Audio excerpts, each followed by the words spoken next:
What's up, sunshine, and rise up. I'm Coy Wire. Welcome to another episode of CNN 10, where I simply tell you the what, letting you decide what to think. Let's make it a great day, shall we? And get smarter. Let's go. We begin today with some international landmarks we might need to add to our travel bucket lists. 26 new sites have been added to UNESCO's list of World Heritage Sites, a catalog of more than 1,000 places of outstanding value to all mankind. These important landmarks range from ancient archaeological sites to buildings to national parks that are rich in cultural significance, history, or simply natural beauty. Places like the Pyramids of Giza in Egypt, the Great Wall of China, the Taj Mahal in India, or the Great Smoky Mountains National Park in Tennessee. The folks in charge of this list are the World Heritage Committee, and every year they consider new sites to be nominated by host countries to inscribe or add as a UNESCO heritage site.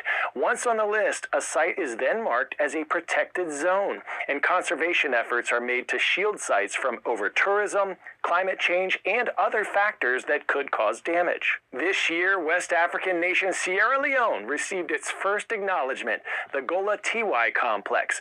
The biodiversity hotspot includes a rainforest national park and an island wildlife sanctuary that's home to many species of elephants and hippopotami.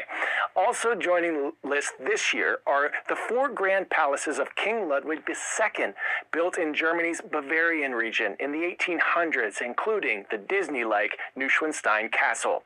In the United Arab Emirates, a desert archaeological site that holds evidence of human activity from more than 200,000 years ago.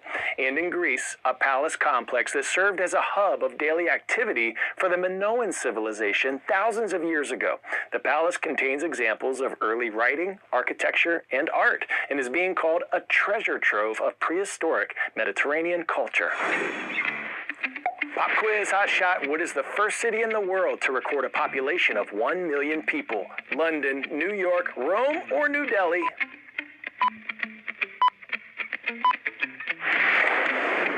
When in Rome, the first census was conducted in the 2nd century BC. Historians believe a mass of 1 million people amassed in Rome from 3 different continents, Europe, Asia, and Africa. The next city in Europe to have a population this size was Victorian London. A surprising archaeological discovery in northern Britain is raising big questions. At Magna Fort, archaeologists recently unearthed dozens of Roman shoes, some larger than expected. The largest was about 32.6 centimeters, approximately a men's size 14. Odd because the average Roman foot size was around a size 8. Hadrian's Wall, built 2,000 years ago, once marked the edge of the Roman Empire. Forts like Magna housed Roman soldiers sent to patrol the frontier.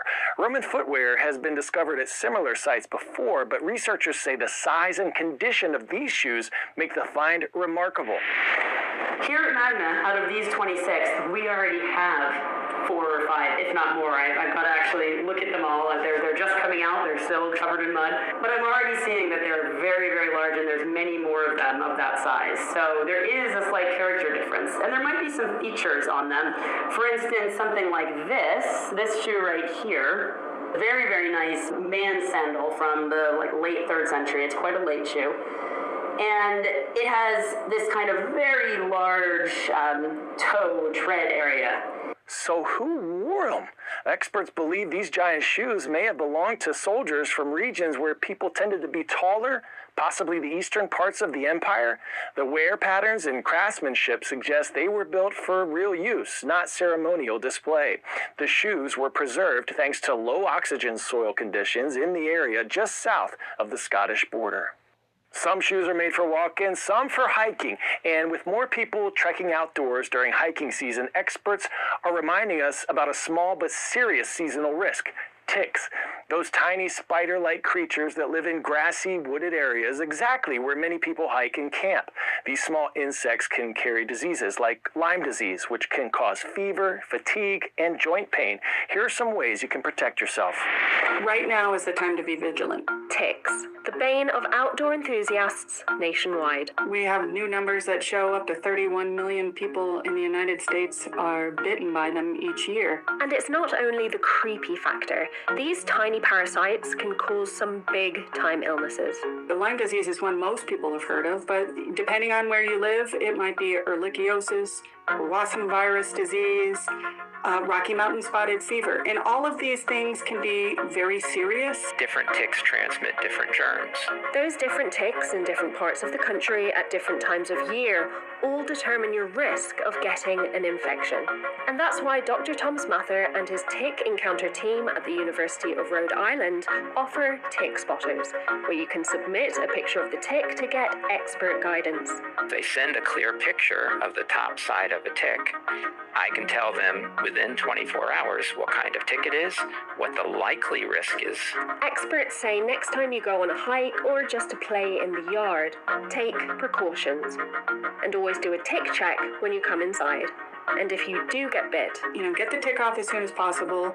And if in a few days to weeks that you're feeling sick, it's important to remember that tick bite and go to the healthcare provider and talk about it. Over the summer, I had the opportunity to explore some of America's best places to visit on a CNN 10 field trip, if you will. I even got to meet some of you along the way, like in Bend, Oregon, the perfect little pocket to explore on just about any sort of outdoor adventure you can think of. Check it out. There's almost like this pressure to go outside and keep doing things. It's like we've got snow going on up in the mountains, but it's beautiful down here, so it's hard to go to work. You're like, I gotta go on a bike ride, or the mountains got good corn snow, I've gotta go skiing. In Oregon's high desert, between the Cascade Mountain Range and Deschutes National Forest, is Bend, a picturesque outdoor lover's paradise where adventure always seems to be just around the bend.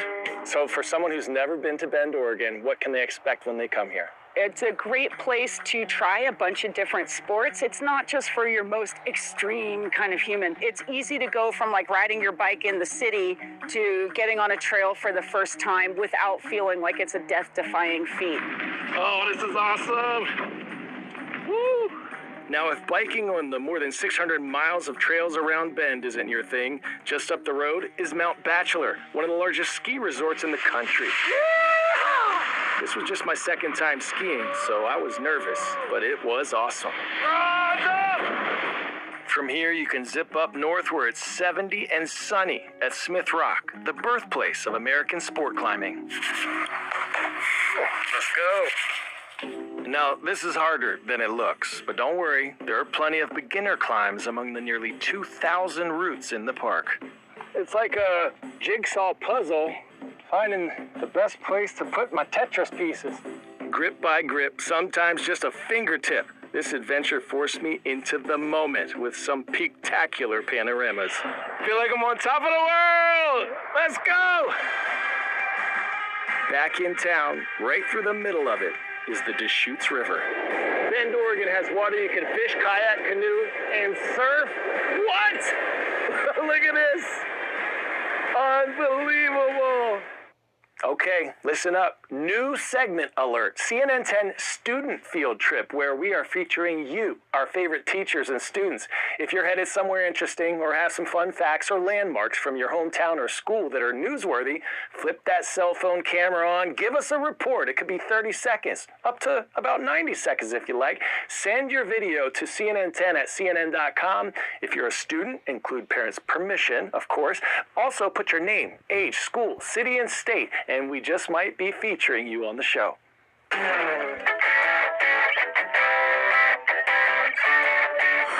Today's story getting a 10 out of 10 is... Man, this is Santos Vagos.